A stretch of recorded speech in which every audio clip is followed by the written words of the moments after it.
क्योंकि कायनात के अंदर सारे लोग मिलकर अगर नेकी के अंदर लग जाएं, सबकी नेकियां एक पलड़े में रख दी जाएं, एक सहाबी की एक नेकी के बराबर भी नहीं पहुंच सकते हैं। सहाबा किराम की नेकियां, सहाबा किराम की इबादतें वो कितनी पावरफुल होंगी जो रसूलुल्लाह सल्लम के सामने हुआ करती थी, और कैसे मुआशरे के अंदर थे कि उनके सामने वही उतरती थी, और कैसे खुश नसीब थे कि मिंबर पर रसूलुल्लाह सल्लम के सामने खुतबा सुना करते थे, और कितने खुश नसीब थे कि जब उन्होंने ईमान लाया तो उनका कलमा ख़ुद रसूलुल्लाह ने सुना। रसूलुल्लाह की मजलिस के अंदर बैठा करते थे।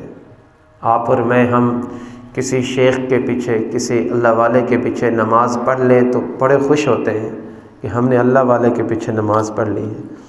सहाबा किराम कितने खुश नसीब थे कि रसूलुल्लाह सल्लल्लाहु अलैहि वसल्लम की इमामत में नमाज़ पढ़ा करते थे। रसूलुल्लाह सल्लम कायद होते थे, सहाबा किराम उनके सिपाही हुआ करते थे। इसलिए सहाबा किराम का तज़किरा ये हमारे ईमान के लिए ज़रूरी है। मैं और आप आज जो मुसलमान हैं, यहाँ पर कलीमा गो हैं, मदीना से तो हम कई हज़ार मील दूर बैठे हुए हैं। मुझ तक, आप तक जो दीन पहुँचा है, हमारी जो शक्ल मुसलमानों वाली है, हमें जो माँ बाप मुसलमान मिले हैं और हमें जो ख़ानदान मुसलमान मिला है, अल्लाह की कसम ये सारा का सारा सदका सहाबा किराम का है। रसूलुल्लाह सल्लम ने जब पर्दा फरमाया तो 1,24,000 से ज़्यादा सहाबा किराम थे, लेकिन वो सारे के सारे पूरी दुनिया के अंदर दीन फैलाने के लिए पहुँच गए।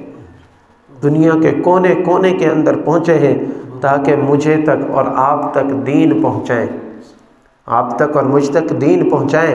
उनकी कुर्बानियों की बदौलत आज हम मुसलमान हैं। 1 लाख, 1.25 लाख या 1.5 लाख सहाबा किराम में से चंद हज़ार की कब्रें मदीना मुनव्वरा के अंदर हैं। मक्का और मदीना में चंद हज़ार की कब्रें हैं। इसके अलावा पूरी दुनिया के कोने कोने के अंदर सहाबा किराम पहुँचे हैं। उनका कोई और मकसद नहीं था, उनका मकसद ये था कि उम्मत के एक एक फ़र्द तक कलीमा पहुँच जाए। क़यामत की सुबह तक आने वाला हर मुसलमान सहाबा किराम का सदका खा रहा है। अगर रसूलुल्लाह के दरमियान से सहाबा किराम को निकाल दिया जाए, हमें तो कुछ भी पता नहीं है। नमाज हम तक किसने पहुँचाई है? सहाबा ने। कलिमा हम तक किसने पहुँचाया? सहाबा ने। हज उम्रा हम तक किसने पहुँचाया? सहाबा ने। माँ बाप के हुकूक किसने बताए? सहाबा किराम ने। बीवी बच्चों के हुकूक किसने बताए? सहाबा किराम ने। सहाबा किराम एक ज़रिया है उम्मत को रसूलुल्लाह से मिलाने का। अगर सहाबा किराम को दरमियान से निकाल दिया जाए तो उम्मत का राब्ता रसूलुल्लाह सल्लम से नहीं मिलता है। हुज़ूर अलैहिस्सलातु वस्सलाम तक पहुँचने के लिए, हुज़ूर अलैहिस्सलातु वस्सलाम की तालीमात को समझने के लिए हमें सहाबा किराम की ग़ुलामी को अपनी ज़िंदगी के अंदर लाना पड़ेगा। जब सहाबा की ग़ुलामी आएगी, सहाबा की आज़मत हमारे दिलों के अंदर आएगी, सहाबा किराम के ईमान को मुकम्मल मजबूत ईमान वाला हम समझेंगे, तो फिर जाकर हमारी इबादतों के अंदर रूह आएगी, फिर जाकर हमारी इबादतें कबूल होंगी। अल्लाह रब्बुल इज़्ज़त ने रसूलुल्लाह सल्लम को जो जमात अता फरमाई है वो सबसे बेहतरीन लोग थे, और हर एक सहाबी के साथ अल्लाह ने वादा किया, वकुल्लम वअदल्लाहुल हुस्ना। मेरे महबूब, आपके ऊपर जो लोग ईमान लेकर आए ना, जो आपके साथी हैं, जिन्होंने आपकी मजलिस को पाया है, आपके ज़माने को पाया है, आपके सामने बैठे हैं, या आपके दौर के अंदर जो मुसलमान हुए हैं, आपकी मजलिस को पा लिया है, उनमें से हर एक के साथ अल्लाह ने जन्नत का वादा कर दिया है। फिर किसी को ये हक़ नहीं पहुँचता कि हज़रात सहाबा किराम के ऊपर कोई एतराज़ उठाए, हज़रात सहाबा किराम के बारे में कोई बात करे। अगर कहीं पर कोई बंदा शेख के रूप में, मुजद्दिद के रूप में, या उम्मत को सीधी राह कर लगाने के रूप में अगर हमें नज़र आए, लेकिन किसी भी तरीके से अगर वो सहाबा किराम के ऊपर तबर्रा करने की कोशिश करता है, अहले बैत की मोहब्बत का दावेदार हो, सहाबा किराम को निकाल रहा हो, तो याद रखो वो हमारा कभी खैर खा नहीं हो सकता है। रसूलुल्लाह सल्लल्लाहु अलैहि वसल्लम ने सबके हुकूक बताए, अहले बैत के भी हुकूक बताए हैं, अपने सहाबा के भी हुकूक बताए हैं। इसलिए आप अलैहिस्सलाम ने फरमाया, अगर तुम में से कोई बंदा उहद पहाड़ के बराबर खर्च कर देना, उहद पहाड़ के बराबर खर्च करे, और मेरा सहाबी एक खजूर या आधी खजूर अल्लाह की राह में खर्च करे, तो मेरे सहाबी का अजर उहद पहाड़ जो तुम करोगे उससे ज़्यादा है। असहाबी का नुजूम, मेरे महबूब फरमा रहे, और मेरे सहाबा तो सितारों की तरह, हमारे जुम्मे के खुतबे में पढ़ते हैं ना, मेरे सहाबा सितारों की तरह हैं। बिअय्यिहिम इक़्तदैतुम, तुम मेरे सहाबा में से जिसके पीछे चलोगे राह हिदायत पालोगे।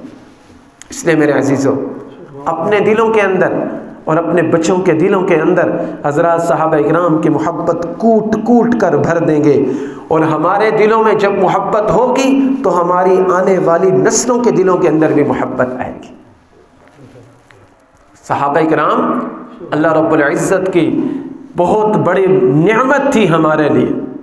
उन्हीं सहाबा इकराम में से कुछ किबार सहाबा इकराम थे, बड़े बड़े सहाबा इकराम, और कुछ वो सहाबा इकराम थे जो बाद के अंदर तशरीफ़ लाए। तो जितने के जितने सहाबा इकराम थे सारे के सारे, देखो हमारा अक़ीदा है तमाम मुसलमानों का, अस्सहाबतु कुल्लुहुम अदूल, सहाबा इकराम सारे के सारे सच्चे हैं, सहाबा इकराम सारे के सारे हक़ के ऊपर हैं। और अल्लाह रब्बुल इज़्ज़त ने जब उनके साथ जन्नत का वादा कर दिया है, तो आज 14-15 सदियाँ बाद कोई मुजद्दिद उठकर बैठे, नाम निहाद मुजद्दिद, वो सहाबा इकराम के बारे में तबर्रा करे, तो यकीन रखें, याद रखें, ये बंदा गुमराह तो हो सकता है, ये बंदा कभी दीन वाला या खैर खा नहीं हो सकता है। अल्लाह कुरान के अंदर सहाबा इकराम की तारीफ़ फरमाते हैं, वल्लज़ीना मअहु अशिद्दाउ अलल कुफ़्फ़ार रुहमाउ बैनहुम, अल्लाह उनके सजदों की तारीफ़ करता है, अल्लाह उनके रुकू की तारीफ़ करता है, अल्लाह उनके ईमान की गवाही देता है, अल्लाह उनके लड़ने को बयान करता है, अल्लाह उनके घोड़े की जो टापें हैं उनको कुरान के अंदर बयान करता है। तो अल्लाह को अपने सहाबा से कितनी मोहब्बत थी। इसलिए मेरे अजीज़ों, हज़रात सहाबा इकराम में से सैयदना अबू बकर सिद्दीक़ रज़ी अल्लाह ताला अन्हु सुल्तान सहाबा है, आप तमाम सहाबा इकराम के सरदार हैं। हुज़ूर अलैहिस्सलातु वस्सलाम ने फरमाया, हदीस पाक के अंदर आता है कि अफ़ज़लुल बशरि बअदल अंबिया अबू बकर, अंबिया के बाद ज़मीन के ऊपर जितने अफराद आए हैं उनमें सबसे ज़्यादा शान वाला, अज़मत वाला जो शख्स है वो सैयदना अबू बकर सिद्दीक़ रज़ी अल्लाह ताला। अलैकुम बिसुन्नती व सुन्नतिल खुलफ़ाइर राशिदीन अल महदिय्यीन, तमाम सहाबा किराम में चार सबसे आला, चार सबसे आला। पहले नंबर पर अबू बकर सिद्दीक़ रज़ी अल्लाह ताला अन्हु, दूसरे नंबर पर सैयदना उमर फ़ारूक़ रज़ी अल्लाह ताला अन्हु, तीसरे नंबर पर सैयदना उस्मान गनी रज़ी अल्लाह ताला अन्हु, और चौथे नंबर पर सैयदना अली अल मुर्तज़ा रज़ी अल्लाह ताला अन्हु। ये चार खुलफ़ाए राशिदीन, ये तमाम सहाबा किराम के सरदार हैं।